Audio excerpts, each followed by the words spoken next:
Atrás, alguns anos atrás, eu perdi o meu avô. Ele tinha 93 anos de idade. Mas quando eu lembro da vida dele, eu me lembro de um senhorzinho muito querido, né? A gente não teve muita convivência por questões ali familiares e por questões assim até mesmo geográficas. A gente morava muito longe do meu avô. Mas quando eu lembro do meu avô, eu me lembro de situações que aconteceram em nossa vida, de situações que formou a história. E dentro dessa realidade eu me lembro de quando eu era muito criança ainda, na fase infantil da minha vida. Quando nós saímos de São Paulo, onde o meu avô morava, nós nos mudamos para a cidade de Lorena. E quando eu consigo lembrar da vida do meu avô, eu me lembro de uma situação, não lembro das coisas que ele me deu, dos presentes que eu talvez tenha recebido, não consigo nem dizer porque eu não me lembro, mas eu tenho uma lembrança do meu avô, que para mim foi significativa, foi marcante. E esta lembrança, ela aconteceu há muito tempo atrás, quando eu era uma criança, na cidade de Lorena. Havíamos mudado para obter ali um meio de vida. O meu pai conseguiu um emprego numa grande empresa chamada BASF.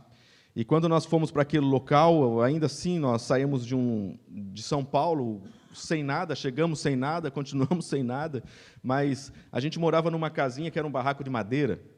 E ali, apesar de todas as questões, éramos bastante felizes, mas a realidade não era muito fácil. E o meu avô sempre entrava em contato com o meu pai. E ali, num certo dia, ele falou onde nós morávamos. Enquanto estávamos ali em casa, era um dia de muita chuva mesmo.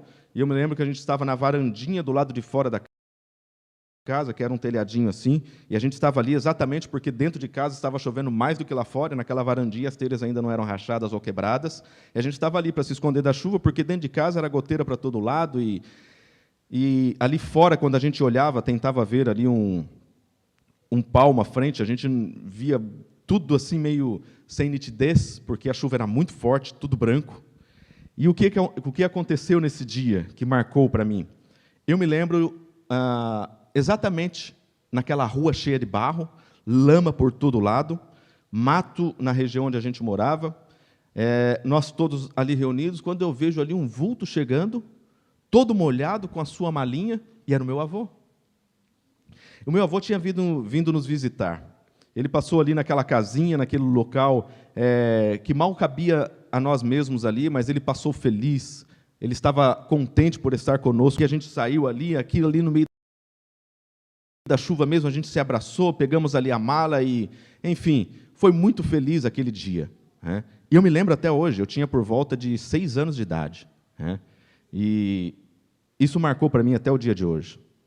O tempo passou, é lógico, nós crescemos e houveram outras situações, mas essa para mim está marcada. E quem foi o meu avô? O meu avô foi um homem muito generoso, ele foi um homem muito altruísta, viveu em função dos filhos, e ele tinha 3 filhos, o meu pai, 2 irmãos, e quando a gente olha para essa realidade ali, do pai e os 2 irmãos que tinha, um dos filhos morava em Rondônia, bem longe, o meu avô morava na cidade de Mogi Guaçu, o meu pai morava agora nessa altura em Araras, e tinha um outro filho, o Daniel, que morava na cidade de Leme. Depois de um certo tempo, o meu avô quis se mudar juntamente onde meu pai estava morando, na cidade ali de Leme também, né? Meu pai morava em Leme, e ali eles compraram um terreno juntos, construíram juntos. Eu tinha um tio que tinha uma situação com entorpecentes, e quando ele chegou, não houve ali jeito de continuarmos juntos. Então, quando a gente continuou dentro dessa realidade, nós vendemos a nossa parte e deixamos o nosso avô com este filho mais velho. Esse filho mais velho, depois de um tempo, ele se livrou deste vício. O tempo passou, ele constituiu família, mas logo depois ele voltou a se envolver com o vício. Infelizmente, este é um vício que chama a pessoa durante toda uma vida. E quando caiu novamente a situação, ele voltou a usar os entorpecentes. E, enfim, a vida dos meus avós foi bem difícil. A essa altura, o meu pai também já havia falecido num acidente automobilístico, e restaram um filho lá em Rondônia, que continuava em Rondônia, e esse filho que morava com ele, mas agora eles tinham de administrar essa situação. O meu tio, chamado Daniel, depois de um certo tempo, depois da morte do meu pai, ele voltou para o vício e ele foi internado numa clínica. Antes de se internar, o meu avô falou assim: olha, eu não tenho mais condição. Minha avó também havia falecido, meu avô estava sozinho com 93 anos de idade, com saúde. E ele falou assim: quer saber, eu vou vender minha casa aqui também, eu não consigo ficar aqui. E ele saiu. Ele deixou, na verdade, ele não vendeu, ele deixou a casa para este meu tio Daniel. Ele foi para Minas, foi começar uma vida do zero com 93 anos de idade. E ali ele foi para este local em Minas, ali ele arranjou uma namorada, estava fazendo planos para se casar. Eu me lembro de uma conversa que a gente teve num dia, que ele chegou para mim e disse o seguinte: olha, eu estou com uma namorada aqui de 75 anos, ele tinha 93 anos, conversando com meu irmão. E ele chegou para o meu irmão e disse: mas eu estou trocando, eu conheci uma de 64, a de 75 é muito velha para mim. Eu falei: muito bem. Esse era o meu avô, cheio de planos, cheio de perspectivas. E ele saiu. Ele não saiu reclamando, amargurado. Ele tinha inúmeros motivos para dizer que a vida não havia sido justa com ele. Ele tinha inúmeros motivos para reclamar, porque ele havia construído toda a sua vida, ele sempre foi um homem muito trabalhador, e no final de sua vida agora, a sua casa estava nas mãos de um filho que estava envolvido com um vício. Este meu tio, ele foi vendendo peça por peça da casa, até que não sobrasse mais nada a não ser paredes. Até as janelas, portas foram vendidas, batente. Não existia mais nada. Fios elétricos foram arrancados para sustentar o vício. De vez em quando, todas as vezes que eu ia para a cidade de Leme, nas minhas férias, eu o visitava. Encontrava muitas vezes em situações deploráveis ali, juntamente com outros amigos dentro do vício. Eu sempre ia ali, com este meu tio, orava juntamente com ele, levava ali algum alimento para ele, para os amigos que estavam ali naquela situação, saía, entregava nas mãos de Deus. Aconteceu que esse meu tio um dia resolveu se internar numa clínica e foi muito bem. Ali naquela clínica ele conheceu outros amigos, era uma clínica evangélica, e ali ele começou a se recuperar do vício. A situação foi melhorando, as notícias chegaram lá em Minas. E quando chegou a notícia lá em Minas para o meu avô: olha, o Daniel está se recuperando, o seu filho mais novo está, graças a Deus, entrou numa clínica, está se recuperando. O meu avô não hesitou. Ele deixou a namorada, deixou tudo para trás. Ele falou assim: eu vou voltar para ficar com meu filho? Tudo que aquele pai queria, e durante toda uma vida lutou, foi pela recuperação do filho. Ele voltou para a cidade de Leme, quando faziam 5 dias antes do meu tio sair da clínica. Ele estava naquela expectativa muito grande. Ele olhava para aquela realidade e pensava: vamos viver a vida que eu sempre sonhei, meu filho livre das drogas. Vou viver com ele aqui, com eu cuidando dele, ele cuidando de mim. É o que eu sempre quis. Meu avô, quando chega na sua casa, vê que a casa já não tinha condição nenhuma de morar, e ele fala: deixa isso para lá. Não vou aqui reclamar que isso aqui foi o que eu construí durante toda a vida. Ele alugou uma casinha. Ele aluga uma casinha e fala: filho, eu não quero nem que você more ali naquela casa que você arrebentou. Vem morar comigo. E ali o meu tio falou: opa, vamos sim. 2 dias faltava, 1 dia faltava, até que chegou o grande dia em que meu tio saiu da clínica. E nesse dia eu e minha mãe estávamos ali também presentes. Nós chegamos, pegamos o meu tio, levamos ali para casa, conhecemos o lugar. Era um lugarzinho de 2 cômodos. Tinha ali móveis novos, comprados no dia anterior na Casas Bahia, em grandes prestações, que meu tio não tinha recurso nenhum, o meu avô. E ali ele comprou um armáriozinho, uma geladeira e um fogãozinho. O resto era um colchãozinho, uma caminha que tinha ali da dona da casa mesmo. Mas ele pegou, nos recebeu tão bem, fez ali um suquinho, estávamos ali conversando. Eu cheguei com meu tio, tocamos ali um violão junto com ele ali. Foi um dia muito bom, mas eu olhei para o meu tio, ele não estava bem. Ele não estava com o mesmo rosto que eu via naquela clínica. Um rosto que trazia esperança. Enfim, aquele dia passou. Aquele dia se foi. Mas naquele mesmo dia à noite, o meu avô ligou para minha mãe e falou assim: Solange, o Daniel, ele voltou. Eu estou com medo, estou trancado aqui em casa. Ele se trancou dentro de casa para que ele não perdesse as últimas coisinhas que ele havia conquistado para poder sobreviver. Meu tio, naquele mesmo dia que saiu da clínica, voltou para o bairro onde morava, voltou a ter contato com as pessoas, e os seus amigos o levaram novamente para o vício. No dia seguinte, novamente, era uma sexta-feira, quando o meu avô ligou novamente pela manhã, mas naquele mesmo dia, no sábado pela manhã, quando deu um sábado pela manhã, quem liga para a gente não é mais o meu avô, é a inquilina, é a dona da casa onde ele era inquilino. E ela chega: olha, a gente encontrou o seu Antônio aqui caído na cozinha, com a mão aqui no coração, e a gente não sabe o que é, e a gente aqui chamou a ambulância e estamos levando para o hospital. Eu estava na cidade de Hortolândia com um quarteto, onde a gente iria ali cantar, e a gente perguntou: mas ele está bem? Não, estamos conversando, ele falou aqui que está bem, mas ele está com uma situação aqui, não sabemos o que é, levamos para o hospital. Beleza? Eram umas 10 horas da manhã. E a gente ficou naquela expectativa, quando por volta de meio-dia, novamente, 11 horas, o telefone toca novamente, e agora era o hospital, anunciando a morte do meu avô, por um ataque cardíaco. Quando eu olho para a vida dele, eu vejo uma vida de abnegação, uma vida de alguém que lutou com um sonho de ver um filho livre das drogas. Graças a Deus, talvez o meu tio talvez até esteja assistindo hoje, mas graças a Deus, para a honra e glória de Deus, hoje, o meu tio está livre das drogas. Ele constituiu família, já há alguns anos, graças a Deus. Todo o esforço daquele pai de orar pelo seu filho não foi em vão. Eu tenho certeza que na vida do meu tio ficaram marcadas essas histórias, essas fases, assim como também ficou na minha. Mas para a vida dele, eu tenho certeza de que ficou o exemplo de um pai que lutou até o final pelo seu filho.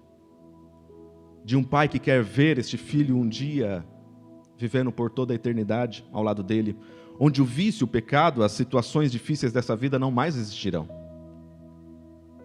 Alguém que viveu uma vida de abnegação, negou a sua própria vida, os seus próprios sonhos, os seus próprios interesses, porque ele queria fazer a diferença na vida do filho e queria que fosse relevante a sua presença. Ele acreditava que a sua vida poderia fazer a diferença na vida daquele filho. E fez. Ele não pôde conhecer, mas fez. Descansou na esperança de um dia receber o galardão de Cristo Jesus. Hoje, o meu tio vive sob essa esperança, de um dia ver Cristo Jesus voltar também. Mas essa foi a nossa história. Quando eu olho para a vida do meu avô, eu vejo coisas boas. Eu vejo alguém que não formou história porque escreveu numa caneta e começou a dizer que ele era... Não. Ele se negou para que uma outra vida, outras vidas pudessem fazer a diferença. Foi através dele que o meu pai veio a nascer. E através do meu pai eu tive também a oportunidade de estar aqui. Deus escreveu a minha história através da vida do meu avô. O meu pai, me lembro também de muitas características que herdou do seu pai. E para mim, eu tenho muitas saudades dele também. Que ele foi totalmente significante e relevante na minha vida. Era um homem de muitos conselhos sábios, de disciplina. E com tudo isso eu aprendi muito. Graças a Deus hoje eu tenho ainda a minha mãe viva. E ela cumpre hoje esses dois papéis na nossa vida, de pai, de mãe, desde os meus 24 anos de idade. E se eu puder aqui contar, eu passaria amanhã, à tarde, a semana, falando sobre histórias e como os meus pais marcaram a minha vida. Eu contaria histórias da minha infância, onde o meu irmão marcou a minha vida também. De histórias que vivemos juntos, de coisas que nós olhamos para trás hoje e damos risadas, e que foram muito pertinentes para nós. Construiu a nossa história. Hoje eu posso olhar para a minha realidade. Há 5 anos eu sou casado com a Carol e eu posso dizer que tem marcado a minha vida. Tem sido significante. Esse ano nasce um filho na nossa vida e eu posso dizer que, além dele marcar a minha vida, eu tenho como um propósito principal de seguir o exemplo do meu avô, dos meus pais, da minha família. Porque eu quero marcar a vida desta criança e me tornar relevante para ela. Eu quero que esta criança cresça e ele possa olhar para mim, tanto para mim quanto para sua mãe Carol. E possa ver, eu vi em vocês um caminho que Deus preparou para mim. E por isso a minha vida hoje é diferente. Quão relevantes temos sido aos nossos irmãos, às pessoas que estão ao nosso lado. Abra sua Bíblia no livro de Crônicas. 2 Crônicas, capítulo 21.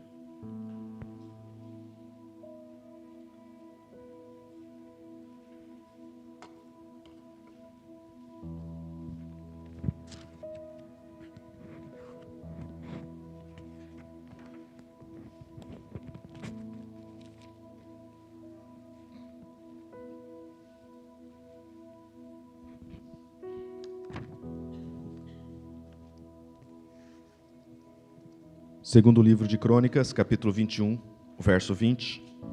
É um verso que nós olhamos para a realidade de uma vida e é difícil compreender este verso. É difícil de nós olharmos a circunstância em que este verso foi escrito e entendermos como pode uma vida atingir uma situação como essa. Segundo Crônicas 21, verso 20, diz que ele era da idade de 32 anos, começou a reinar e reinou 8 anos em Jerusalém. E ele se foi, sem deixar de si saudades. Aqui está falando de um rei. Aqui é a história de um homem que foi filho de um grande rei de Israel, Josafá. Seu filho Jeorão. Jeorão começou a governar com 32 anos e reinou por 8 anos. Aos 40 anos ele morre. Agora imagine você ser o líder supremo de uma nação. Você viver 8 anos em governância. E ao final deste período, você olha para trás, você não tem um aspecto da vida que você possa dizer, vou deixar saudades nisso por essa e essa questão. Ali eu vou fazer falta porque isso eu realizei. Este era o homem que poderia olhar para trás e dizer, não teve nada de relevante na vida. É um homem que construiu a sua história com total irresponsabilidade, porque a nossa vida ela é formada de situações que nós precisamos marcar vidas de outras pessoas. Nós não vivemos pela nossa própria vida. Nós não estamos aqui como se estivéssemos no mar sendo afogados, em que estamos sozinhos e necessitamos unicamente, exclusivamente salvar a nossa pele. Existem milhares de pessoas na mesma situação que nós. E nós somos salvos à medida que salvamos. É diferente. Nós somos salvos à medida que nós empregamos a nossa vida em prol de outras pessoas, para que elas possam ser algo diferente. E muitas vezes nós confundimos em fazer com que as pessoas tenham, ou que nós mesmos tenhamos. E nós oferecemos às pessoas coisas, quando muitas vezes o que as pessoas precisavam era daquilo que somos. Para isso é preciso que eu e você sejamos, porque ser é melhor do que ter. Ser representante de algo muito bom na vida de uma pessoa, não existe nada que pague isso na vida das pessoas. Quando você olha para a sua vida e olha para trás, você pensa, será que se hoje fosse o fim para mim, deixaria eu saudades? O que seria algo que as pessoas notariam, está fazendo muita falta na minha vida, porque a partir deste momento eu deixo de existir? Você consegue olhar para trás e precisar e anotar essas situações e dizer, eu tenho certeza que eu faria falta para minha esposa, eu faria falta para o meu filho, eu faria falta para minha família, para minha mãe, para os meus irmãos, para o meu irmão. Será? Eu faria falta para os amigos? Ou será que talvez a nossa partida seria um alívio para muitas pessoas? De as pessoas poderem olhar e dizer assim: opa, para nós começa uma nova fase, porque agora sim nos livramos de algo que muito mal nos fazia. Quem foi Georão? Georão foi um homem que governou 8 anos sem deixar de si saudades. Ele tinha 32 anos, ele já tinha uma vida antes de começar a governar. E ainda assim não foi o suficiente nem para ninguém, nem para sua família. Aliás, com a sua família, olha o que ele foi para a sua família. Georão, quando ele começa a governar, ele passa por algumas situações, e o que fez com que Georão pudesse ter esse descritivo? O capítulo 21 é a vida de Georão. Capítulo 21 diz ali: descansou Josafá com seus pais e foi sepultado com eles na cidade de Davi, e Georão seu filho reinou em seu lugar. Teve estes irmãos, filhos de Josafá. Ele teve alguns irmãos, né? E o seu pai Josafá havia lhe dado muitos presentes ainda em vida. Mas olha o verso 4. Tendo Georão assumido o reino de seu pai, e havendo-se fortificado, matou todos os seus irmãos à espada, como também alguns dos príncipes. Aqui está um homem que no início do seu governo, ele não confia em Deus. Ele não confia que Deus o havia colocado ali. Ele deixa de seguir o Deus de seu pai. Quem foi Josafá? Josafá foi um grande homem, um grande líder. Josafá foi alguém que fez uma total reforma no reino de Judá. Ele tirou todos os altares para ídolos. Ele tirou todos os postes ídolos. Não existia mais adoração em um outro Deus no tempo de Josafá, a não ser no Deus de Israel, o todo-poderoso Deus de Israel. Josafá havia feito uma completa reforma junto ao povo, e todo o povo de Israel veio juntamente com o seu líder e passa também a adorar o único e exclusivo Deus que temos. Josafá é aquele que tem uma das memoráveis frases, que está aqui, se você quiser acompanhar, está na folha do lado, capítulo 20, verso 21, no final diz ali, crede no Senhor vosso Deus e estareis seguros, crede nos seus profetas e prosperareis. Aqui está a chave para a felicidade humana. Creia no Senhor Deus para que estejamos nós seguros. E creia, nunca se esqueça que Deus sempre, durante toda uma vida, enviou para o seu povo a voz da profecia, para que o povo não pudesse, dentro do seu contexto, caminhar de forma escura. Existiam sempre mensagens específicas para um tempo do seu povo em que estava vivendo, e Deus sempre colocou na vida do seu povo um profeta, para que pudesse mostrar o caminho de forma ainda mais detalhada. Aqui estava esta realidade: crede no Senhor Deus e você vai estar seguro. Jamais duvide do espírito de profecia. Jamais duvide daquilo que também foi inspirado por Deus, como uma mensagem exclusiva para nós. Nós temos hoje uma inspiração profética, através do ministério de Ellen White. Nós temos os profetas que escreveram a palavra do Senhor.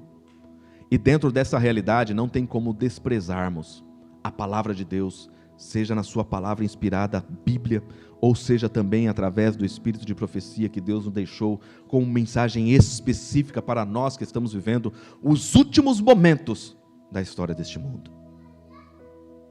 Credes em Deus e estará seguro. Crede nos profetas e você vai prosperar. Porque a maior prosperidade da vida não é o dinheiro que temos, mas é a longevidade que conseguimos em Cristo Jesus. Essa é a maior prosperidade, porque dinheiro, quando a gente analisa, ele é tempo, e tempo é vida. E quando Deus fala prosperar, eu vou te dar vida em abundância, que vale muito mais do que dinheiro. O dinheiro sem tempo não é nada, não é nada. Você pode ser o homem mais rico, milionário que seja do mundo. Se você não tiver mais um segundo, todo esse dinheiro fica e você vai. A única coisa que fica é aquilo que você construiu enquanto esteve vivo. A única coisa que vale a pena é aquilo que você deixou marcado na vida de outras pessoas. Entendendo que isto pode ser uma marca positiva e uma marca negativa. Ali estava Georão, não confiando em Deus. Ele mata os seus irmãos para que o seu trono não tivesse concorrência. Verso 6, ele andou no caminho dos reis de Israel, como também fizeram os de Acabe, porque a filha deste era sua mulher, e fez o que era mal perante o Senhor. Quem era Acabe? Acabe era casado com Jezabel, e este casal foi um tremendo mal para a obra do Senhor no povo de Israel. Foram reis perversos, reis do norte, que haviam levado todo Israel para a perdição, havia erguido ídolos para Baal. Acabe e Jezabel foram aqueles reis que instituíram aquela grande batalha dos 400 profetas de Baal contra o único profeta do Senhor, o Elias. E o único profeta do Senhor com Deus, ele é a maioria, e venceu os profetas de Baal. Acabe e Jezabel eram reis idólatras, perversos, sem nenhum amor no coração.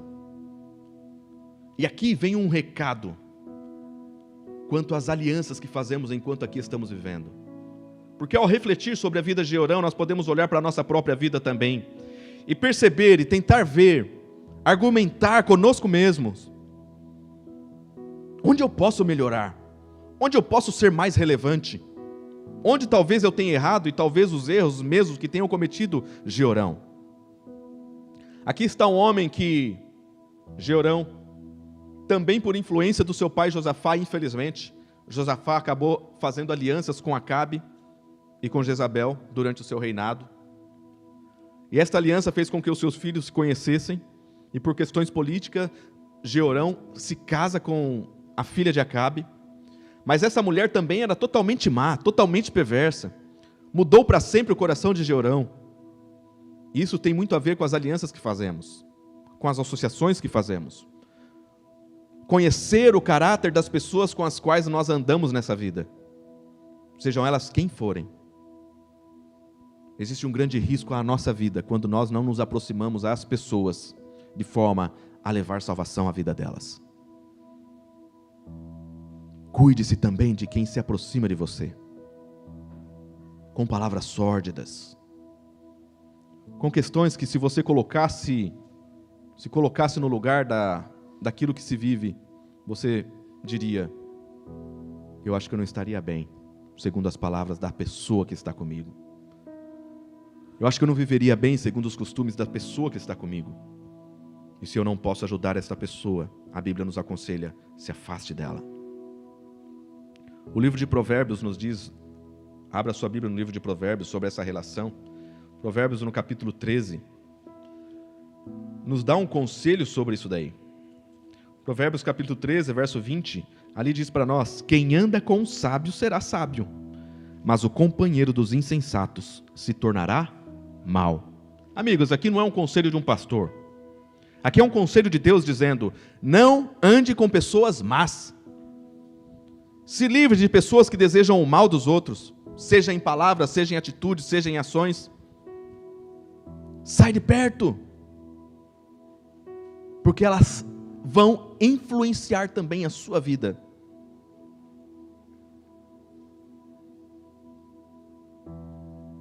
Não se engane porque você ouve, talvez, da vida de outras pessoas, de pessoas que estão próximas a você. Não se engane porque às vezes você se compactua de uma mesma opinião sobre alguma pessoa, sobre alguma situação.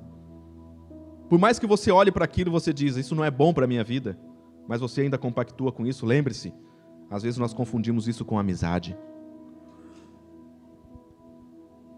Não é amizade, porque entre os bons existe amizade, e entre os maus existe cumplicidade.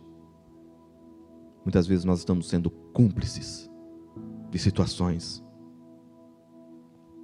Aqui nós temos um homem que matou os seus irmãos, e nós matamos pessoas, muitas vezes diariamente, com as nossas palavras, com a nossa maledicência, com as fofocas, com as ações, com o bem que deixamos de fazer. São tantas as situações que nos faz com que nós sacrifiquemos as pessoas que estão à nossa volta. Ali estava Jeorão. Fez uma associação com um rei ímpio, se tornou ímpio. No verso 8 ao verso 9 e 10, ali diz que vários povos entraram também em rebelião contra o governo de Judá. Ali diz que não somente Jeorão, mas ele levou novamente toda a nação à idolatria. Todo o povo de Israel, de Judá, agora estava em completa idolatria e Deus não deixaria isso barato? Como assim? Vocês erguem outros postes aqui, verso final do verso 10. Porque este deixara ao Senhor, Deus de seus pais. Muitas vezes nós seguimos os nossos próprios caminhos e isso é deixar a Deus. Muitas vezes nós seguimos as nossas próprias emoções, os nossos próprios embalos, as nossas próprias ambições. Muitas vezes nós não somos capazes de deixar pequenas coisas para seguir a Deus, porque nós julgamos importantes aquelas coisas, muito mais do que Deus. São situações que nós vamos colocando à frente de Deus e Deus pode olhar e dizer assim: eu poderia tirar isso da sua vida, se você permitisse, mas você não permite. E em nossa vida nós vamos também erguendo postes ídolos. Nós vamos erguendo situações em nossa vida, diz ali, também, verso 11, também fez altos nos montes de Judá e seduziu os habitantes de Jerusalém à idolatria e fez desgarrar a Judá. Aqui, esta realidade na nossa vida também acontece muitas vezes. Situações em que nós permitimos nossa vida ser também encaminhada à idolatria, onde o Deus maior somos nós mesmos. Nós somos muitas vezes cegados pelas nossas ambições, pelas nossas preferências, pelos nossos gostos, por aquilo que nós acreditamos que nos representa. Isso tem cegado muitas vezes pessoas ao redor do mundo, e inúmeras delas, perdendo a vida, sem conhecer aquele que realmente dá o verdadeiro significado à vida. Não existe significado nessa vida sem Deus, porque Deus coloca dentro do coração humano uma necessidade que somente Deus pode preencher. E não existe caminho que possa se escapar de Deus, e ainda assim você possa dizer: estou plenamente satisfeito. Não existe satisfação. Não existe satisfação sem Deus. Mas aqui diz que Jeorão, ele ergueu postes ídolos. Ele colocou ali altares para outros deuses. E na minha e na sua vida, quais são os altares que temos erguido? Quais são aquelas questões, às vezes questões tão pequenas, mas que nós colocamos em tanta primazia, e Deus fala: filho, pare com isso. Olha o que você vai perder lá na frente. Para que se apegar em situações? Para que você procura ser tão mais igual ao mundo e tão diferente de mim, quando eu criei você à minha imagem e semelhança? Quando eu te criei com um propósito que era para ser o meu representante na terra enquanto eu ainda não viesse? E tudo que você quer é se representar. A gente faz isso porque nós somos seres humanos. Nós damos vazão às nossas necessidades, aos nossos anseios, muitas vezes sem questionar se essa é a vontade de Deus para a nossa vida.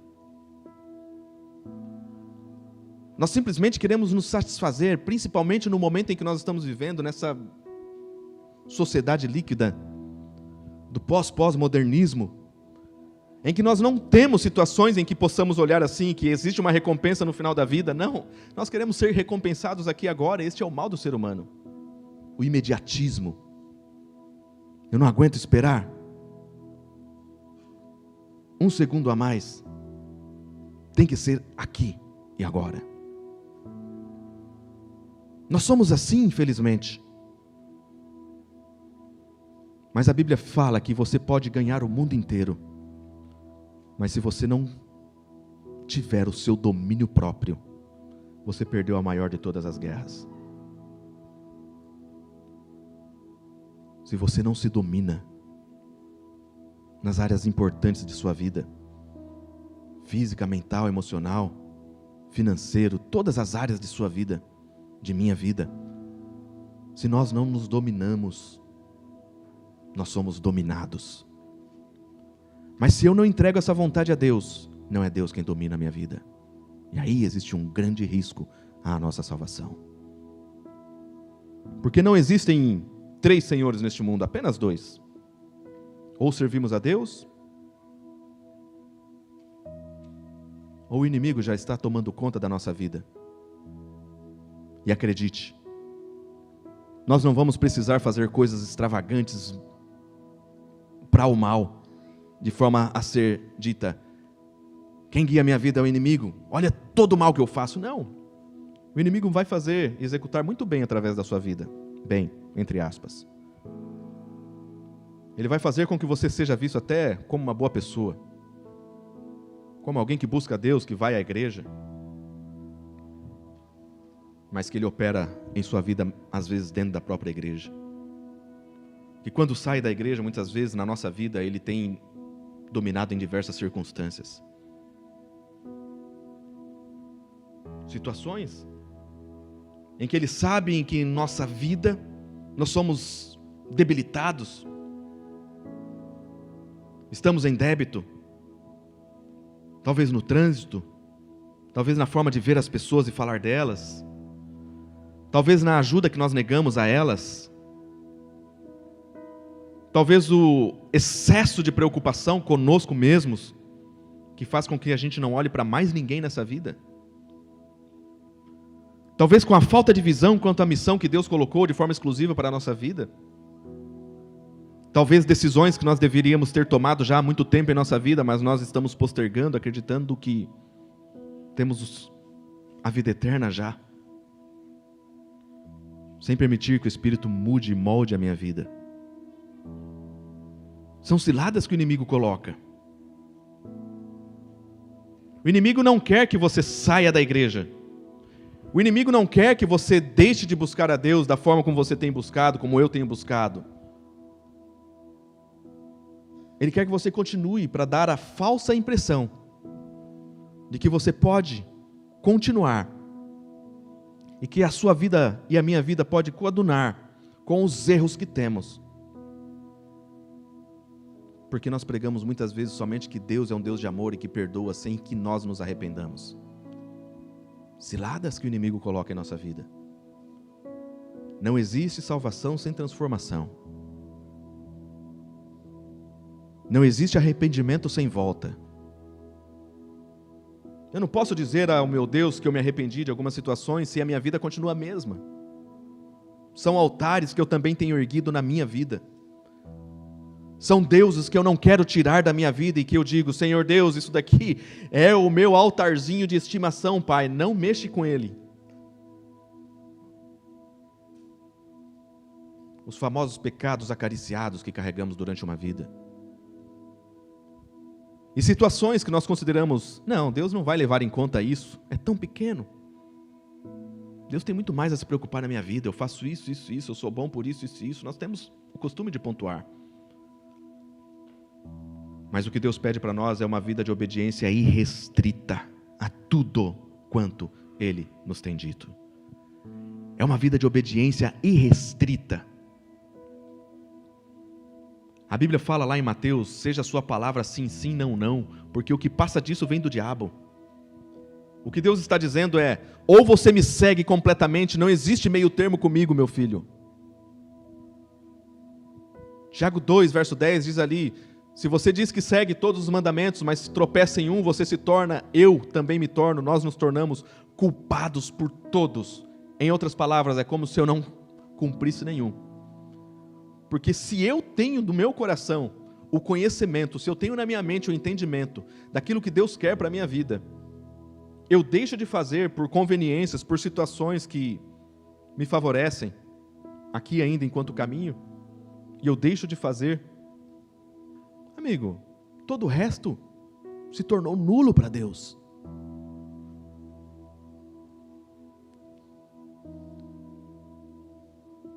Ele era da idade de 32 anos quando começou a reinar e reinou 8 anos em Jerusalém e se foi sem deixar saudades.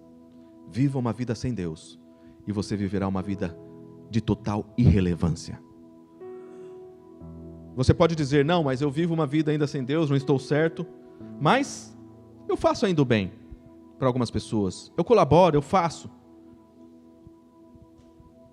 Se você for analisar até mesmo as coisas que nós fazemos Nós não fazemos muitas vezes para as pessoas quando nós estamos fora de Deus. Nós fazemos para nós mesmos. Nós fazemos porque nós necessitamos de uma foto para ser postada e ser curtida. Nós fazemos porque nós queremos ser bem vistos por uma sociedade que está com os olhos fixos também em nós. Nós fazemos porque existe um conceito social em cima de cada ser humano que vive sobre a face da terra. E nós queremos ser bem vistos, bem quistos. E muitas vezes nós fazemos por nós mesmos.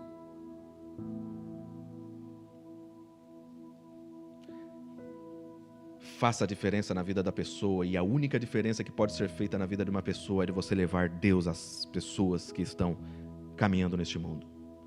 Você pode aí levar Deus através de uma boa ação. Você pode levar Deus através de muitas coisas. Quando nós abrimos a Bíblia no livro de Jó, o livro de Jó, no último capítulo do livro de Jó, diz que Jó estava vivendo uma vida de muito sofrimento. Mas diz que no momento Deus olha para a vida de Jó, olha para Satanás e diz: basta, acabou. Ele já provou que serve a mim, tendo todas as coisas ou não tendo nada. Não precisa mais acarretar sofrimento à vida deste homem. O livro de Jó, no final, no capítulo 42 do livro de Jó, ali tem algo surpreendente sobre a vida de Jó, que eu gostaria de compartilhar. Diz que, durante todo o livro de Jó, durante toda a história do sofrimento de Jó, os amigos de Jó começaram a acusar Jó. Você fez isso, você fez aquilo. Eles começaram a ser agressivos contra Jó. Os amigos já não eram tão amigos assim. E Deus lá de cima viu todas essas coisas acontecerem. Jó, em nenhum momento, ele pecou com os seus lábios contra Deus. Mas ele falou: Deus deu, Deus tomou, louvado seja o nome de Deus. Ele falou: eu sei que o meu Redentor vive, e se caso eu morrer, Ele vai me levantar um dia sobre a terra, louvado seja Deus.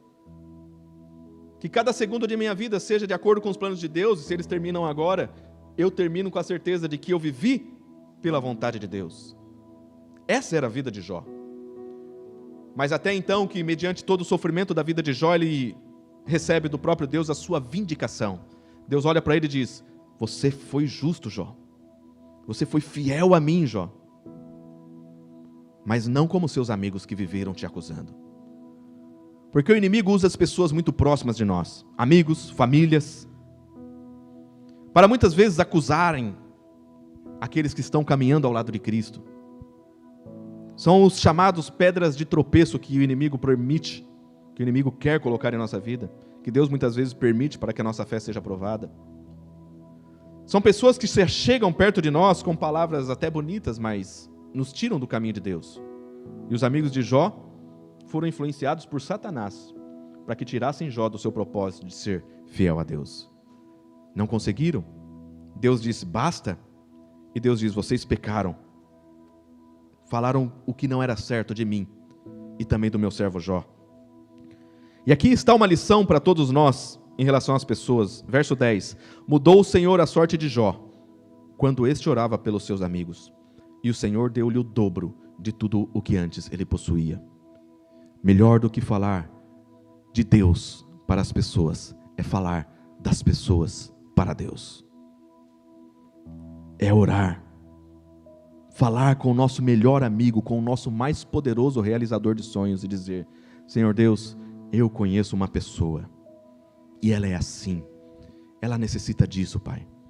Pai, hoje eu sofri um mal porque uma pessoa se virou contra mim. Ela usou de maledicência, de fofocas. Mas Senhor, eu quero orar por essa pessoa. Salve a vida dela, Pai. Amigos, não tenha dúvida de que Deus vai operar os milagres que necessitamos. A oração intercessora tem muito poder para aquele que crê. Senhor Deus, abençoe aquela pessoa que me fez o mal hoje. Abençoe aquele cidadão que me lesou financeiramente. Abençoe aquela outra pessoa que acabou com o meu casamento, Pai. É difícil fazer esse tipo de oração, mas totalmente necessário, principalmente para a nossa salvação. Porque a principal bênção de Deus, ela acontece quando nós empenhamos a nossa vida em salvação de outras pessoas. Jó recebeu tudo em dobro quando ele orou pelos amigos que o acusavam. Essa era a vida de Jó. 1 Coríntios 10, verso 33.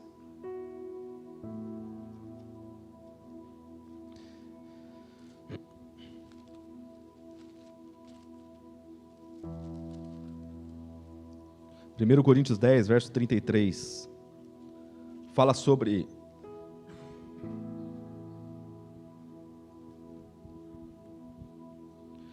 verso 31, a partir do verso 31, olha que interessante, Paulo dizendo: portanto, quer comais, quer bebais, ou façais qualquer outra coisa, fazei tudo para a honra e glória de Deus. Esse era o princípio de Paulo, inegociável. Paulo não negociava princípios. Paulo de forma alguma negociava princípios, seja por pessoas, seja por ele mesmo, mas ele dizia, em questões tão simples da vida, que é comer e beber, até mesmo nisso, faça para glorificar ao seu Deus.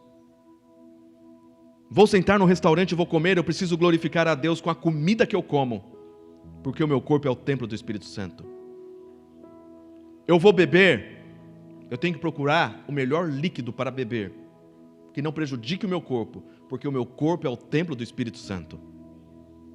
Eu preciso dar glórias a Deus por isso.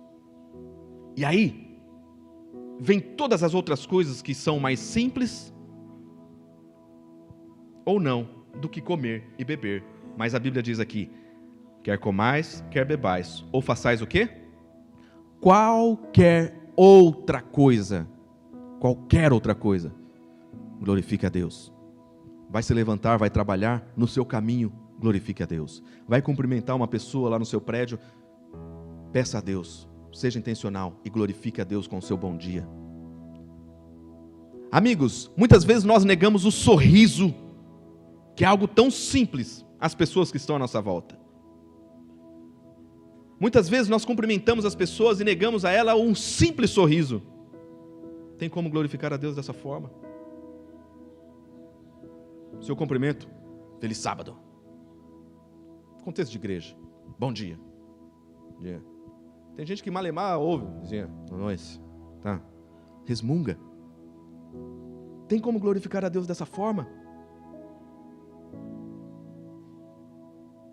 É difícil, amigos, quando nós negamos questões tão básicas da educação, do amor ao próximo. Sorria mais. É necessário sorrir mais. O seu rosto sorridente deve ser o seu cartão de visita, porque ele vai em algum momento representar o Deus que você serve para uma pessoa nessa vida. Alguma pessoa vai olhar para você e vai dizer, por que esta pessoa é tão sorridente, tão feliz? Eu sei o que aconteceu na vida dela. Ali está uma pessoa que perdeu um parente querido. Ali está alguém que está quebrado financeiramente por algumas situações que aconteceram. Ali está uma pessoa com dificuldades familiares. Mas eu nunca posso dizer que ali está uma pessoa que não sorri, que não é feliz, que não tem um contentamento.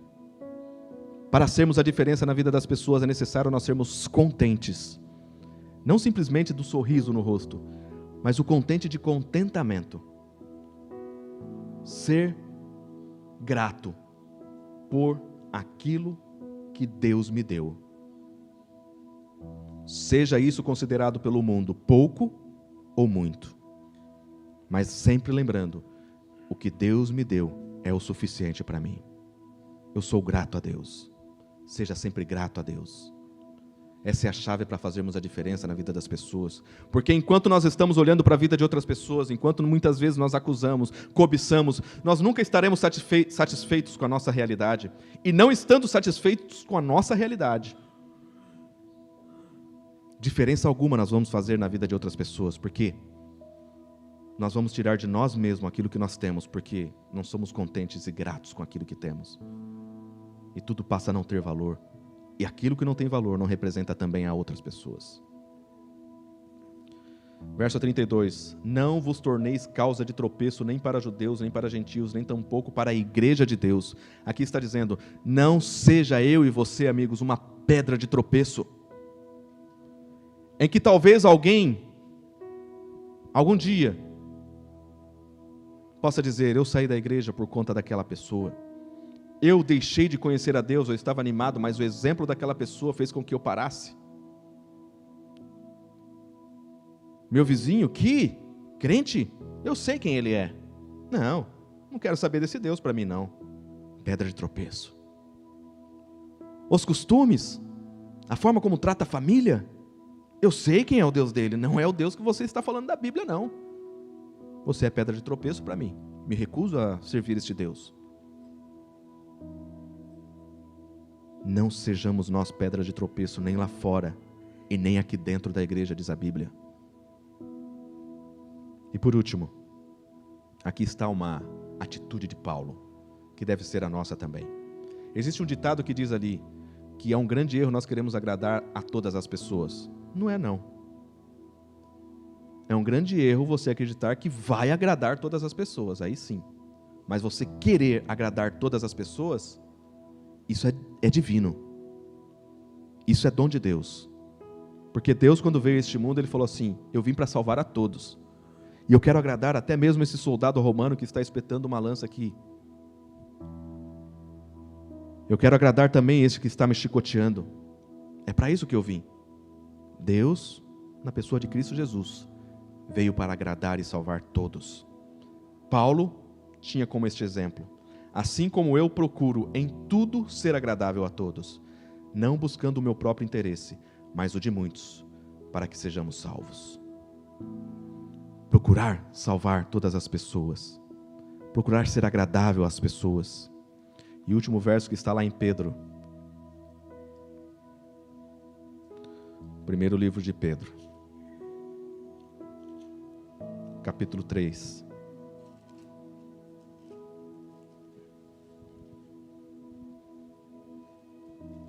Aqui vai falar sobre as contradições da vida. No Sermão da Montanha, Jesus falou, ouvistes o que foi dito? Olho por olho, dente por dente.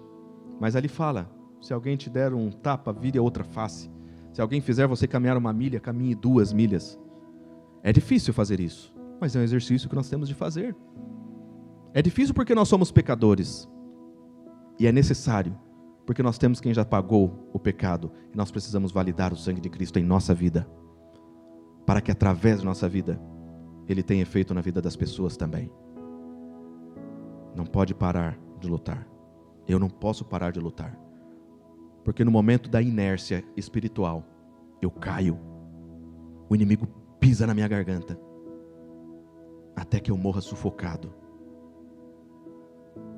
E eu ali, na lona, sabendo aquele que poderia me salvar.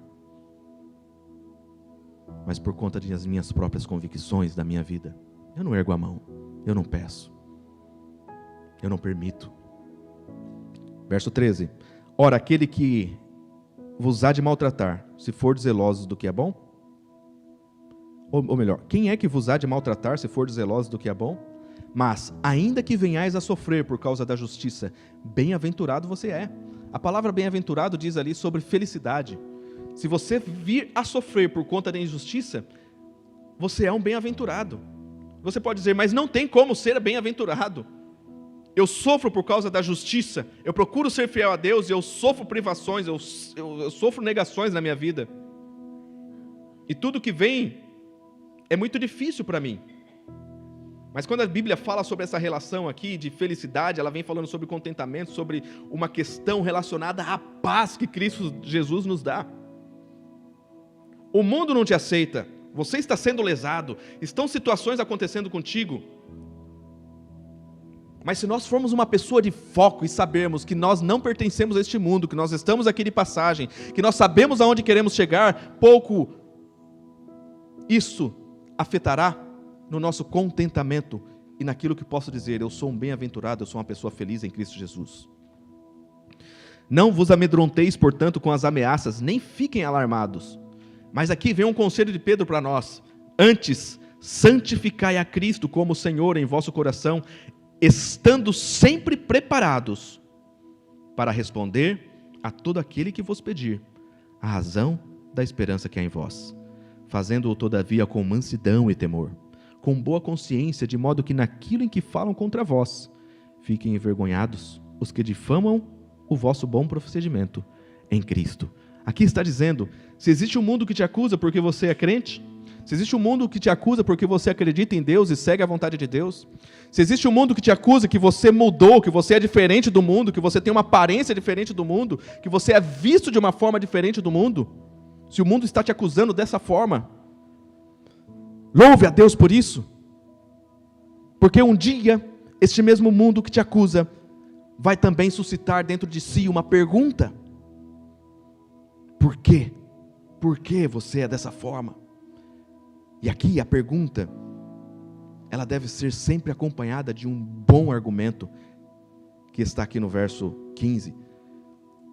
Verso 15 diz ali: esteja sempre preparado para responder a todo aquele que pedir qual é a razão da fé que existe em cada um de nós.